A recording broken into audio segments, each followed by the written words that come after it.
Afternoon, everybody, and thanks for joining our town hall discussion today with Connecticut Small Business Development Center. We appreciate you being here. We think we have over 70 coming in today. So I just wanted to go over a couple things with you real quick.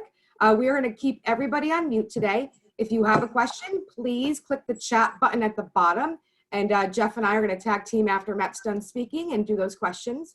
For those of you who are calling on the phone, if you have a question, you can certainly send that question into info@middlesexchamber.com, and I'll retrieve those myself and we'll get those answered. So please, this is a great opportunity for you to get, those questions you have answered while you have Matt here. So take advantage of that. So once Matt is all done with this presentation, we'll start the questions. But for now, I'll turn it over to Larry McHugh, our chamber president, who will introduce Matt. And thanks again for joining us. Thank you very much, Johanna. It gives me a great honor to introduce Matt Pugliese. But before doing that, I just want to remind people that, as you know, most of the funding has dried up for the PPP and other loans and grants that were out there. Our board of directors of the chamber yesterday unanimously are urging our fellow legislators to really step up to the plate and to support a fourth round of funding, which is going to be very, very important as we move forward to continue some of these programs that our small, mid-sized businesses and all of our businesses really need at this time. These are very difficult times throughout the whole business community. I just want to remind everyone that the chamber is there for you. Go into our webpage and you can find a lot of material that will help you out. We've had a long time relationship with the Connecticut Small Business Development Center, many, many years working together. I'm a strong supporter of them. We have Jim Jackson in our office that works every day helping small businesses throughout Middlesex County. And introducing Matt Pugliese, I've got a long time friendship with him. I'm very, very happy for him with his new job, Associate Director of the Connecticut Small Business Development Center. I know he'll do an outstanding job. Whatever Matt stepped up to the plate to do, he's done. He's done it in a very professional manner. He's a great individual, and he's concerned about one thing, the small, mid-sized businesses spread throughout the state of Connecticut. So it gives me now a great honor to introduce Matt Pugliese, Associate State Director of the Connecticut Small Business Development Center. Thank you.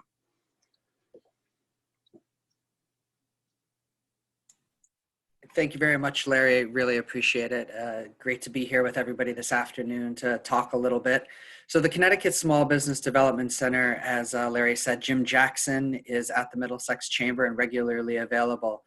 We are a SBA resource partner. So we receive part of our funding from the SBA, part of it from the Connecticut Department of Economic Community Development, and a little bit from the University of Connecticut that hosts us.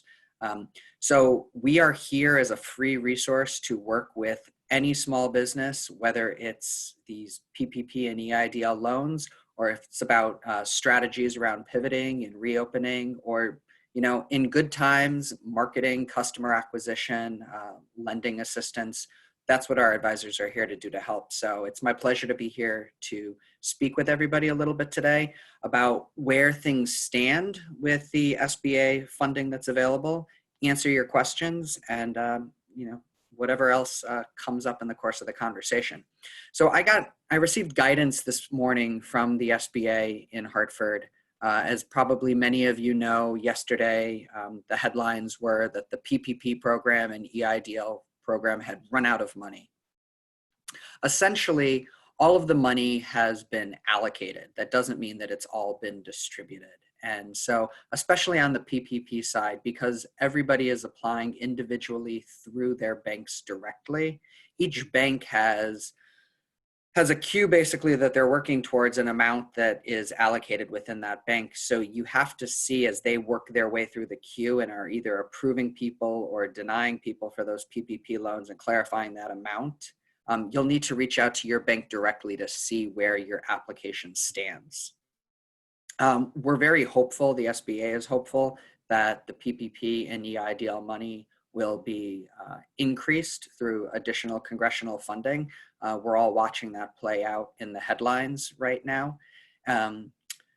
On the PPP side, one thing that the SBA kind of cautioned is that we don't know if additional funding comes in right now, if it's going to be to the exact same standards and processes as this first round.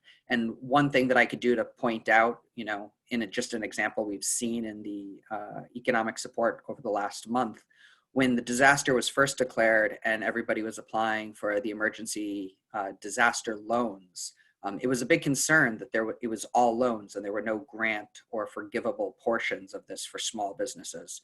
And after the CARES Act was passed, they added that EIDL up to $10,000 forgivable piece to the front. But the change then was that everybody that had applied previously needed to go back into the system and submit a new application to, get into that portal for that up to 10,000. So the SBA just kind of cautions us right now, in terms of continuing to submit a PPP application at the moment to a bank and to get into their queue. Some are saying, well, you can get into the queue and, we'll hold it there until we see that we're receiving more funding, but we don't know if any parameters are going to change. So you're going to want to pay attention to that. We certainly will be able to provide an update as to what the new application processes are if they change. And the same goes with the EIDL. So that's kind of the big overview. I know that, since that news came out yesterday, it kind of changed a little bit the shape of the conversation that we are going to have. So less about the application process and eligibility questions on our plate today than we might have had, 24 hours ago. So, with that, Jeff and Johanna, I'd be happy to open it up to questions. Thank you, Matt. I think we're going to entertain questions through the chat portal, as Johanna mentioned, and also through info@middlesexchamber.com. Our colleague Danielle is on the call with us this afternoon, and she can handle the intake of those emails, and Johanna will read those questions. So if anybody has a question for Matt, please type it into the chat feature, which is at the bottom of your screen on this Zoom call. Matt, maybe I'll kick it off as we begin the intake of these questions, if you don't mind. As Larry mentioned, we are really pushing our federal partners to develop new rounds of federal stimulus legislation and really get that to the forefront of their agenda here because the need is massive and the need is immediate.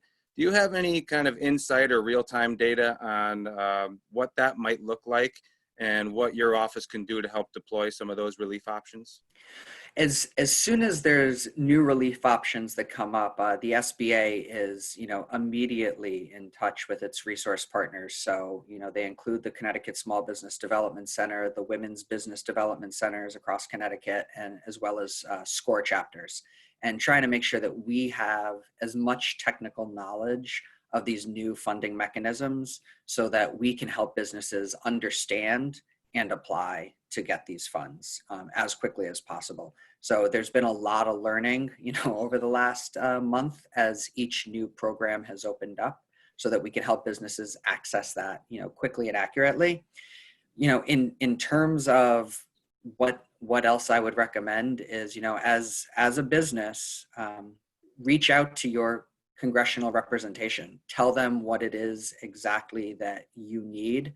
If there is a specific kind of quirk or problem that you've encountered in the PPP process or in the EIDL that has made you ineligible or caused you stress, let them know. I mean, I think that from our point of view, we were all very excited to see that from where emergency funding was in mid-March to the CARES Act 2 weeks later, that there were several mechanisms that have been put in place to try to speed up the distribution of money to people, to increase the amount of forgivable funding for businesses, and try to increase the accessibility for self-employed and independent contractors.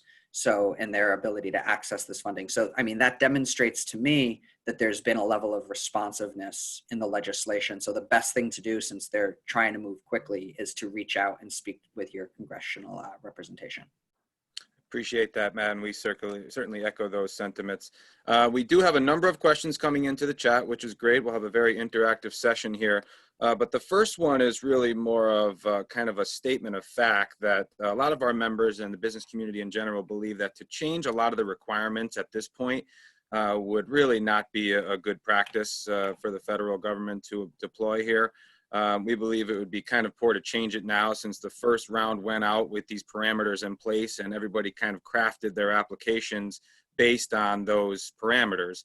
So to have massive changes now would cause even more confusion and delay. So if you could, to the extent that you can affect that conversation, just we share that feedback with you. Happy to relay that. Thank you, Matt. So we'll get into the questions here now. And you touched on this briefly, but do we know how the bank's allocations work? Is it based on asset size, or do we know how that process goes? No, I'm not sure how much has been allocated to each, separate bank, unfortunately. Okay, well, we will work to anything we can't answer on this call. We will work with our members to make sure they get the answers to their questions. So moving on here, and we will take these one at a time, Matt. Some of these are right up your alley. Some may be more on the labor side, which we might have to kind of piece together, but we'll work through it and do the best we can. So the next question is involving the state bridge loans through DECD. One of our members has applied and provided all of the info requested, and then there was silence. We know that program is vastly oversubscribed as well, but do you have any kind of real-time data on the DECD bridge loan and what's coming out of that? The best I can really give is anecdotal that was out kind of in the press. I think it was earlier this week, or maybe already the tail end of last week. I believe that the governor had spoke to the fact that this bridge loan was supposed to precede the CARES Act funding that the federal government was giving. So they're really trying to work to get this out by the end of April, was my understanding. Okay. But that's the best data, I have on that. Okay, appreciate that. And we're working with DECD as well. We understand they have upwards of 5,000 applications to the tune of over $200 million for what is essentially a $50 million fund. So we know that's a massive undertaking as well. This next one has to deal with stimulus payments to individuals. Perhaps you can shed some light on this. Any further info on the $1,200 per person stimulus payments? I have filed the 2019 tax return and have gotten the refund, so the bank link is working. I have yet to see anything deposited, and the update inquiry says no information is available. I'm not very familiar. One of the things that I kind of feel that I'm able to do is provide a little bit of context, just from some of the clients that we've worked with and some people, that I just know in my personal life. We've seen some people in Connecticut that have received deposits and payments, and some people that haven't. So I would say that, that money just started to go out in the last 48 hours and actually be received. But, obviously it's a massive program and there's going to take some time. However, in terms of what the SBA is doing, we're not really privy to what the process is for the distribution of that money. Okay, that's fair. And we're hearing that it's really a mixed bag at this point in terms of individuals that have or have not received their stimulus payments. So we just encourage everyone to hang in there, and those payments are forthcoming. So the next one's pretty technical in nature, but I think you'll have a good chance to answer it very well. My bank tells me that we need to take out the PPP loan, assuming more funding and no change in the rules, by early May, since the 8-week forgiveness period does not go beyond June 30th. My understanding is that the 8-week period can go beyond June 30th if I take out the loan, say mid-May, but I need to have my employees back on payroll by June 30th. Which is actually correct? Well, the original legislation was written that the money is supposed to be distributed by the end of April at the latest, which would cover the 8-week period up until June 30th. However, that being said, I think that, I understand what you said earlier, Jeff, about not wanting to have massive changes to this PPP program, but I would think that if additional money is going to go in, there's going to be a real-time lag, and, something that we would hope that they would reconsider is that June 30th end date, because it's been, a challenge for the banks to issue this, with all due respect. It was a lot for them to come up with in terms of an internal process in a short period of time. And we've had a lot of clients that have applied. We've assisted in over $25 million of loan applications. between the PPP and EIDL applications, and only about $5 million has been approved so far for clients. So it's a massive program for the banks to get out. I hope that the June 30th date gets extended in terms of when the money can be used for, but right now it's written through June 30th. Okay, great, Matt. And we certainly expect some additional guidance as these funds are replenished, and I'm sure we'll have some flexibility on the deadlines. So moving forward here, this one is from Juliet, a key member of our executive committee.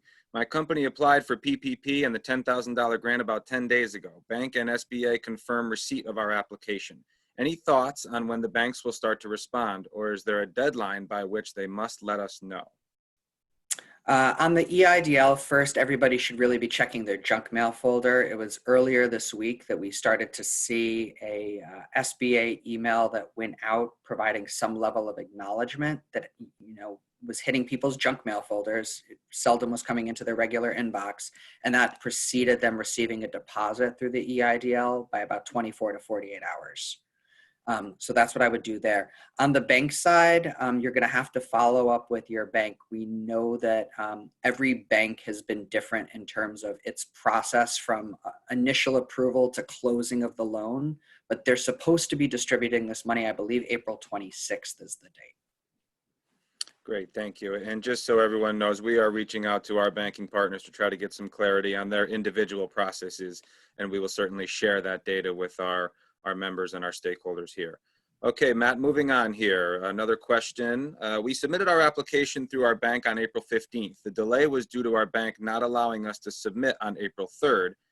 They only collected our data. Do we know if we made it on time? Our bank has indicated to us that they cannot accept any inquiries as to status. Therefore, how do we get status? Let me just pull up this email that I have. So, with the PPP application, if it's been submitted, you'll need to see if your lender has verified your application has been approved and provided you with a loan number. If you don't have a loan number, then you're in their queue still. That's the best I can speak without getting into each bank's internal status. Okay, very good. Thank you. Next one is pretty detailed, so we'll work through it slowly. I am an LLC sole proprietor and I am the employee. I never paid UI. I applied for EIDL and grant and received the email that it's now a $1,000 per employee. So am I considered an employee? My bank told me not to hold my breath for the PPP and they will not take an app. And I have emailed everyone from the Lieutenant Governor down. I missed no one. The only one who I got a reply from is Representative Christine Palm. There is no help for one person who doesn't have employees or is a manufacturer. I've been in business for 15 years. How am I to manage? There's no assistance for people like me. And we've been hearing feedback of this nature from sole proprietors and freelancers and folks who are kind of entrepreneurs, micro businesses, one-person shops. Any guidance for the real small and micro businesses in our community? Yeah, I think that the most challenging thing with the way this ended up being, I guess, the process for applications for, sole proprietors, for the independent contractors, has been that it's the exact same application as it is for the small business. And, the language in the application just doesn't, translate. If you are the owner and the one employee, some of the questions just don't read right. And, one of the big issues then is if you fill out an application incorrectly, you kind of go into limbo or automatically get rejected. The PPP program is open to sole proprietors, independent contractors, and it's your right to apply. We have heard over the course of the last 2 weeks of, banks or lending officers that were not clear on that and we're turning people away. The most important thing to do is make sure that you know your rights and the program details. We would be happy to work with you. Connecticut Small Business Development Center has helped a lot of sole proprietorships and independent contractors with their application processes. In terms of the 1,000 per employee on the EIDL, yes, as well, you're eligible to apply and you are the one employee as the sole proprietor. So that would be, based on the information we're seeing, the 1,000 per employee, if you're the one employee, that should be your ratio. Thank you, Matt. And I think it's fair to say there was some confusion with the $10,000 figure being thrown around at the outset, and then the kind of per employee parameter being put in kind of after the fact, or at least us becoming aware of that after the fact did create some confusion. So we'll try to work through that. This next one is more of an FYI. I spoke with a rep from SBA EIDL loans, and they stated it would take at least 3 weeks after application was received, and they stated $10,000 will be going out next week. So that's a good piece of information there from Tamba. Thank you very much. Yeah, and I would, add to that in terms of like giving people hope and context. So Monday, the 30th of March was really the first day that the EIDL application for the up to $10,000 forgivable piece was available. And we just started on Tuesday and Wednesday this week having clients that we assisted on that day start to receive their deposits. So I think that 3 days that they originally have in the guidance that they were trying to distribute, it was probably closer to 3 weeks. So, okay, great. Thank you, Matt. That's appreciated. Next one is, can you share any details on the debt relief program that is part of the CARES Act? I know a lot of banks are going through their own processes with respect to deferments and forbearance, but if you can share anything from SBA's perspective or anything else on debt relief, we would appreciate it. yeah, from the SBA perspective, if you have an existing SBA 7A or 504 loan or any other lending with the SBA, they do have a debt relief program with that. In terms of getting into the weeds of that, that's not my bailiwick, but our team would be happy to assist somebody if you have SBA lending prior to this that you'd like to have deferred. Okay, great. This next one is more on the labor side. Do you have any info on unemployment? I am a sole proprietor. I have a sole proprietor storefront. I have applied and received a letter saying I'm not eligible and to check my social security number. I can reach no one to try to figure it out. I encourage this individual to reach out to the chamber offline. We will do our best to try to connect you to some folks at DOL to at least get you the answers that you need. Matt, care to weigh in on that in any way? No, I mean, I just would recommend, working with the chamber and, going directly to the Department of Labor for the most up-to-date guidance. Okay, so I am typing my email address to this individual who asked the question privately, and we will connect offline as best we can. Okay, let me find my place here again, if you can just give me a moment. Okay, I have 2 employees and myself. I have never paid UI. Bank cannot accept applications as funds have been depleted. What, if any, sources are available for self-employed? It's kind of a similar theme that we're hearing.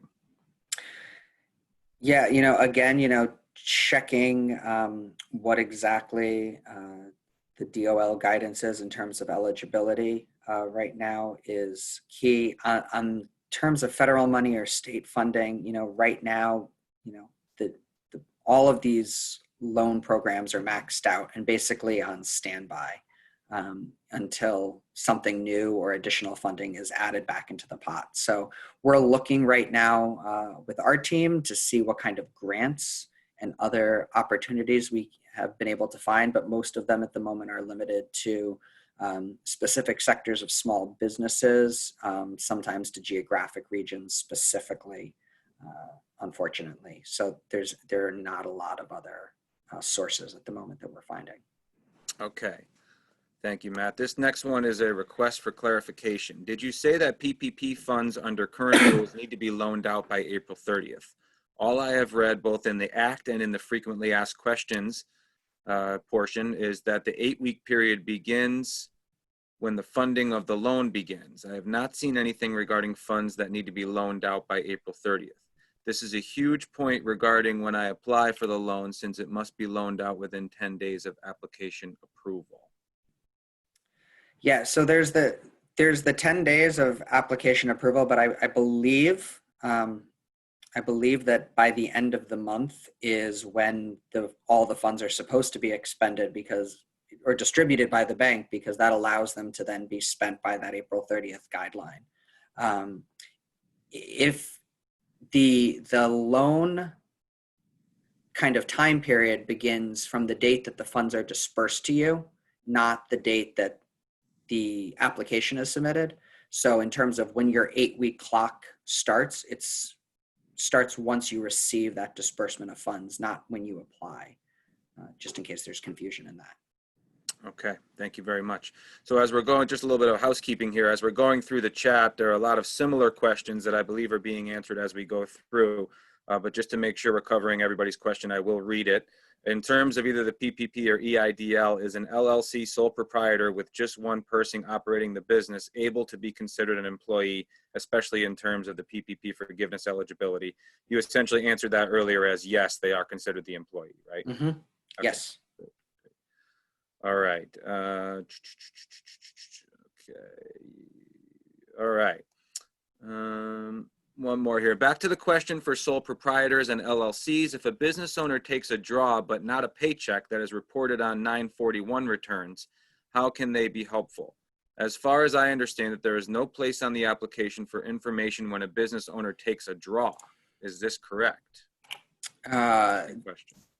Yeah, that's a good question. And that's one of the confusing pieces in terms of the way that this application, is structured, since it's one size fit all. I would be happy to put my email into here, because I know that I have somewhere in all of my guidance a really better specific answer to this, but there is a way to calculate that depending on the structure of the entity, how they're taking that draw as well. Okay, and if you type that into the chat, we'll all get that, Matt. Yeah. And I am also typing mine in. I think there are some other questions regarding unemployment, maybe more on the labor side that we can handle after the fact. So feel free to reach out to us and we will do our best. We can assure you of that. Okay, during a call yesterday, I believe they stated unemployment applications for sole proprietors will begin after April 30th. I'm not sure about that, but we will check into that. Matt, anything you want to share on that front? I'm not up to date on what the timeline is around that. Okay. This next one is, I received notice yesterday that I will be receiving a promissory note today. What does this mean if there is no money? Well, so in terms of the money has been allocated. It hasn't all yet been distributed. So their banks are still in the process of distributing money. So, without seeing that promissory note, that could be the beginning of the process of it being distributed to you.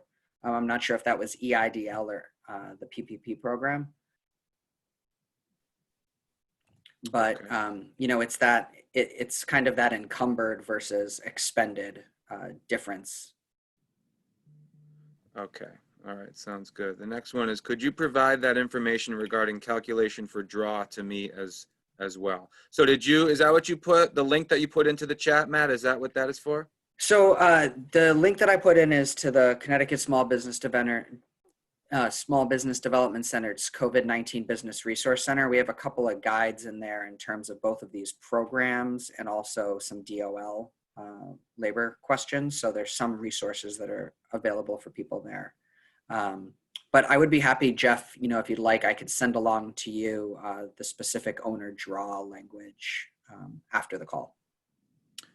That would be great, Matt. We'd really appreciate that. Thank you. I'm just going to quickly scroll through the chat because I believe that's all I have on my end. And I will kick it back to Johanna. We'll keep the chat open. I know Johanna has at least one that came in through email that she will deliver for the group and have Matt weigh in on. And then I'll keep an eye on the chat and we'll come back to that if necessary. JB, back to you. All right, thank you. Thank you, Matt. You've been great. And for a reminder, for those of you who are on a phone, please make sure to send your questions into info@middlesexchamber.com. We were told that TD Bank wouldn't accept any more applications after the SBA gave a deadline of June 30th. They will not even let us into the queue. Is this allowed? How do we push through this? Should we switch banks?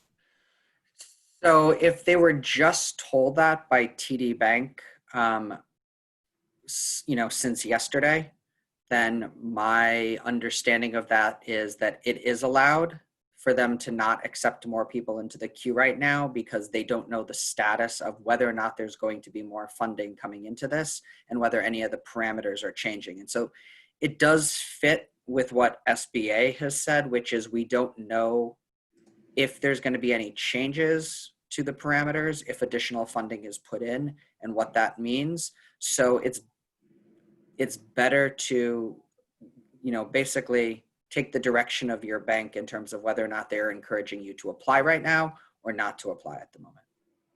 All right, great. That's all I have for now. Let's come into chamber.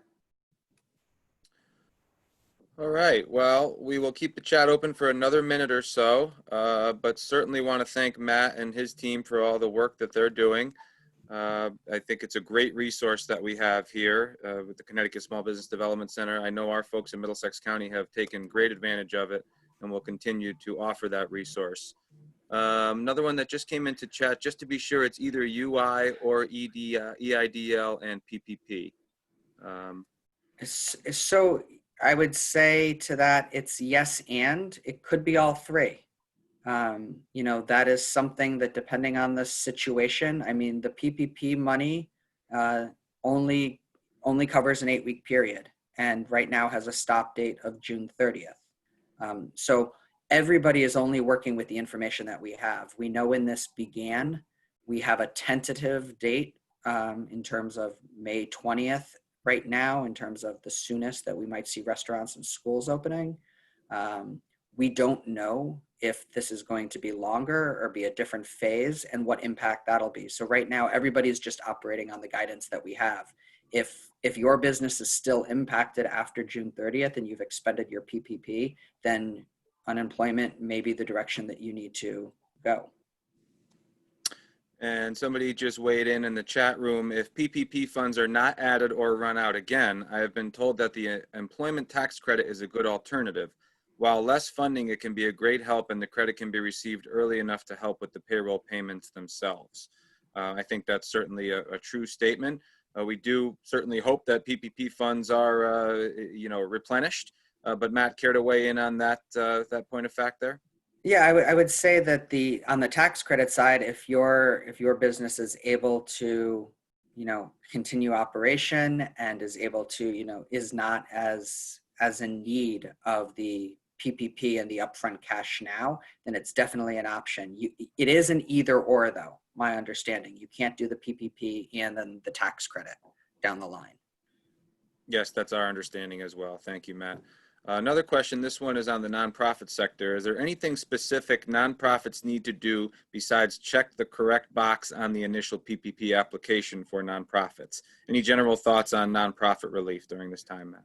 Yeah, the only thing that I would say is that we've encountered a lot of nonprofits that don't have payroll and regular staff, but they have, independent contractors that they work with regularly. And there was a lot of confusion at the beginning in the language that made it seem that independent contractors were part of a business's initial payroll calculation, but it's actually that the independent contractor needs to apply individually, which also, if that contractor is working, for multiple different entities, allows them to capture their full amount of lost income in their application.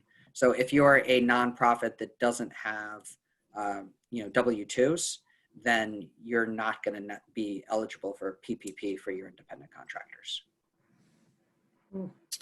Okay, thank you very much, Matt.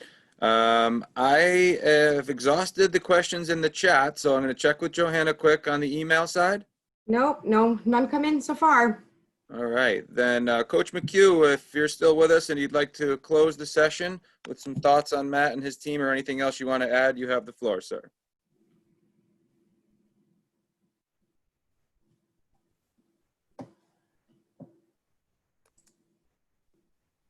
Just trying to get him unmuted there. There we go. Yeah. Go ahead, Coach. Okay. Yep, you're coming through. Yeah, Go ahead. I just want to thank everyone for being on today, and make sure you get back to us if you need more information. We plan on having more of these workshops as we move forward. I know with the drying up of the federal dollars, it has caused many problems for not only our banks, but also a lot of those businesses that applied for it. Again, I'm urging people to contact their U.S. representatives and senators to really make sure they support this next installment of dollars, because we certainly need it. our businesses need it, especially our small businesses out there that are at this point really are in some deep trouble. So again, thanks, Matt, for being on, and wishing everyone a good weekend. You're Thank welcome. you, Coach. Just so you know, Johanna has recorded this session. And JB, it's fair to say this will be available on the Chamber's website in the toolkit? Yeah, later this afternoon. But there was another second piece that came into that question, Jeff. I don't know if you saw it. Okay, yes. On the nonprofit question, would the 941 statement be sufficient for nonprofit employment verification, Matt? Yes, I believe it would. It's one of the documents that's outlined, especially on the forgiveness side, in terms of getting this, this loan converted at the end. So yeah, the 941 should work. And I'd be happy as soon as we have more clear guidance on what exactly this forgiveness conversion process is going to be like, would be happy to come back with our team to have conversation with the Chamber. Great. Great. We will take you up on that. No more questions in the chat. But a lot of folks are offering some great feedback on the conversation, and we will continue to do these webinars. Thank you, everybody, for joining us.